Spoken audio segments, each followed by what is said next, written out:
कुठल्याही कॅन्डिडेटला जर त्यांनी अटक केली किंवा गडबड केली, रान पेटू या महाराष्ट्रात। लो रडीचा डाव चालणार नाही। अहो 200 आमदार आहेत, घरं फोडली, सगळं केलं। माझंच बघा ना, लांब कशाला उदाहरण द्या।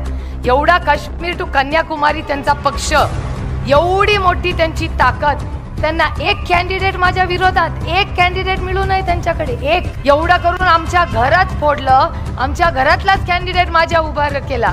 हा एवढं होतं तर हिम्मत करायची तर तुम्ही स्वतः लढायचं। आमच्या घरातल्या महिलांना कशाला काढताय? आमच्या घरातल्या महिलांना कशाला काढताय? हे चुकीचं आहे। मी नसते लढले कधी, असा आमच्या महिलांचा कधी वापर नाही करायचा। तुम्हाला आम्हाला तिकीट द्यायचं आहे तर आम्हाला सन्मानाने तिकीट द्या, जसं शरद पवारांनी 50% आरक्षण या देशातल्या महिलांना दिलं, मग सगळ्यांनाच द्या। 50% आरक्षणाचं बिल मोदी साहेबांनी आणलं, मी स्वतः त्याच्या बाजूनी भाषण केलं, चेक लिहिला।